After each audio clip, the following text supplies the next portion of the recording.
आजची आपली रेसिपी आहे मस्त असं चटपटीत स्नॅक्स, मुलांच्या आवडीचं आणि पौष्टिक असं हे स्नॅक्स आहे. कारण हे स्नॅक्स आपण फक्त गव्हाचं पीठ वापरून बनवलं आणि गव्हाचं पीठ आणि बटाट्यापासून हे तयार होणारं स्नॅक्स याआधी नक्कीच तुम्ही बनवलं नसेल तर नक्की बनवून बघा. बाहेरून एकदम क्रिस्पी आणि आतून एकदम चीजी असं हे स्नॅक्स आहे. मुलांच्या आवडीचं चीज आहे, त्यामुळे मुलं आवडीने खातील आणि बनवायला सोपं आहे. काही पार्टी वगैरे असेल किंवा टिफिनमधून द्यायचं असेल तर हे स्नॅक्स एकदा नक्की बनवून बघा. तर यासाठी आपल्याला लागणार आहे बटाटे. तिथे मी 2 मोठ्या साईजचे बटाटे घेतलेले आहेत. उकडून त्याची सालं काढून घेतलेली आहेत. आता हे आपल्याला कुस्करून घ्यायचं आहे, तर मी हाताने कुस्करून घेते. व्यवस्थित कुस्करून घ्यायचं आहे. त्यानंतर यामध्ये आपण घालू ना चवीनुसार मीठ. मीठ किती ते तुम्ही तुमच्या आवडीनुसार कमी जास्त करू शकता. अर्धा चमचा इथे लाल मिरची पावडर घातला आहे, त्यामुळे कलर खूप छान येणार आहे. आणि अर्धा चमचा इथे धणे पावडर घातला आहे आणि अर्धा चमचा भाजलेल्या जिऱ्याची पावडर घालायची. मस्त असं चटपटीत फ्लेवर येण्यासाठी आपण यामध्ये घालतो आहे अर्धा चमचा आमचूर पावडर. मसाले तुम्ही तुमच्या आवडीनुसार कमी जास्त करू शकता किंवा तुम्हाला जे मसाले यामध्ये अजून ॲड करायचे आहेत तेही करू शकता, पण एवढे मसाले बस होतात.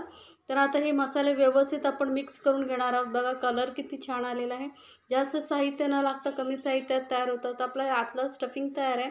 त्यानंतर आपण पीठ मळून घेणार आहोत. तर त्यासाठी मी इथे ना 1.5 कप घेतलेलं आहे गव्हाचं पीठ.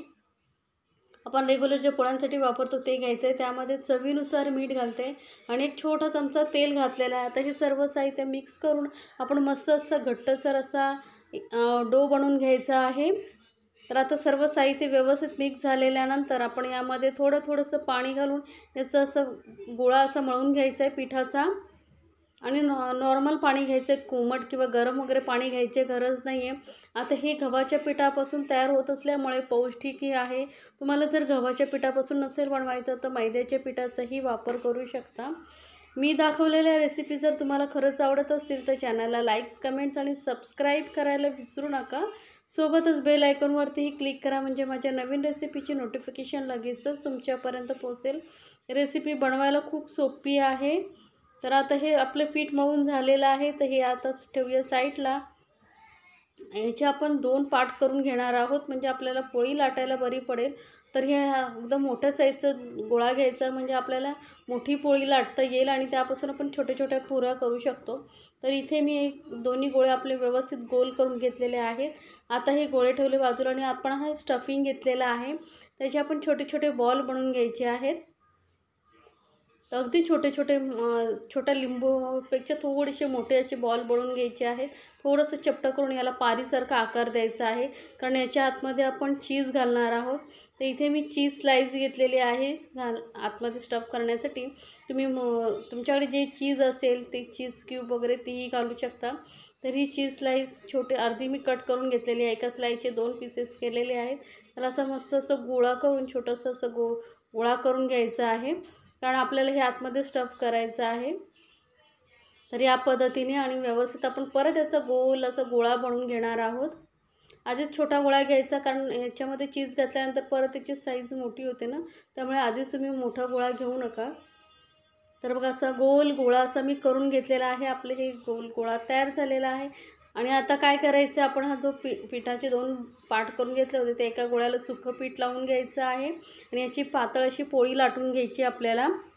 एकच मोठी पोळी लाटून घेतली की पटापट होतं काम. जर तुम्हाला असं नसेल करायचं तर मग छोट्या पोळ्या लाटून पुरी लाटून तुम्ही ही स्टफिंग आतमध्ये भरू शकता. तर मी इझी होण्यासाठी ही मोठी एक पोळी लाटून घेते, म्हणजे आपल्याला त्याचे दुसऱ्या कटरने वगैरे आपण याची कटिंग करू शकतो. तर ही बघा मी अशी मोठी पोळी लाटून घेतली आहे थोडी. आणि त्यानंतर वरून लावते कोथिंबीर थोडी जरा जास्त लावायची, यामुळे लूक खूप छान येणार फ्राय केल्यानंतर. आणि वरून थोडेसे सफेद तीळ मी लावणार आहे. याऐवजी तुम्ही चिली फ्लेक्स असतील तुमच्याकडे तेही लावू शकता. तर ही सफेद तीळ आणि मी कोथिंबीरच लावते. आता याला आपण थोडंसं असं परत लाटून घेणार आहोत, म्हणजे कोथिंबीर आणि सफेद तीळ व्यवस्थित पोळीला चिटकून राहतील. तर जेव्हा आपण फ्राय करू तेव्हा निघून येतील, म्हणून हे थोडं असं हलकंसं आता आपण परत पोळी पातळ करून घेणार आहोत, लाटून घ्यायची आहे. म्हणजे काय होणार आहे, एकसाथ दोन्ही कामं होतील.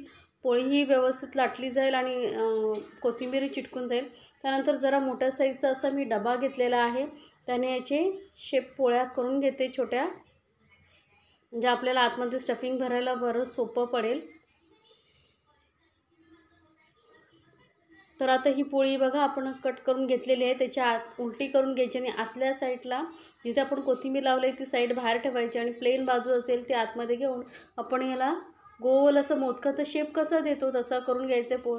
पारी एकत्र करून घ्यायची आहे आणि गोल करून आपण याला हे पॅक करून घ्यायचं आहे. म्हणजे जेव्हा आपण फ्राय करू तेव्हा बाहेर स्टफिंग नाही आलं पाहिजे. आणि याला गोल असा आकार द्यायचा आपल्याला, जसं बटाट्याचा वडा असतो तसा. तर हे गोल आपण असं बनवून घेऊया सर्व. बघा किती छान दिसत आहेत असे हे बॉल मी बनवून घेतलेले आहेत. तेलही मस्त तापलेलं आहे. तेल चांगलं तापून घ्यायचं. त्यानंतर एक एक बॉल आपण तेलामध्ये सोडून चांगलं असं मस्त असं फ्राय करून घ्यायचं आहे कुरकुरीत होईपर्यंत. ह्याचा फ्लेम आपल्याला एकदम मिडियमवरती ठेवायचं आणि मिडियम फ्लेमवरती आपण हे फ्राय करून घेणार आहोत. आणि गरम गरम मस्त लागतात. मुलांना तुम्ही टिफिनमधूनही देऊ शकता किंवा घरी पाहुणे वगैरे येणार असतील, काही पार्टी असेल तर असं वेगळं काहीतरी स्नॅक्स बनवायचं असेल तर तुम्ही बनवू शकता. याआधीही माझ्या चॅनलवरती वेगवेगळे स्नॅक्सचे पार्टी स्नॅक्सचे रेसिपी आहेत, त्याही तुम्ही पाहू शकता. तर असं मस्त सर्व बाजूने थोड्या वेळाने परतून आपण फ्राय करून घ्यायचं आहे. म्हणजे काय होईल, सर्व बाजूने एक समान फ्राय होईल.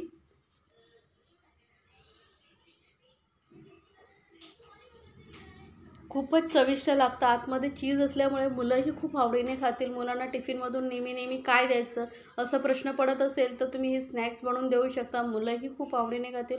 आणि कमी साहित्य लागतं. मसाल्यांमध्येही आपण घरामध्ये जे वापरतो तेच मसाल्यांचा वापर केलेला आहे. त्यामुळे एक्स्ट्रा काही न घालता खूपच कुरकुरीत आणि चविष्ट असं हे स्नॅक्स लागतं. आणि जर रेसिपी खरंच आवडत असेल तर तुमच्या फ्रेंड सर्कलमध्येही शेअर करा, म्हणजे त्यांनाही या रेसिपीचा आनंद घेता येईल.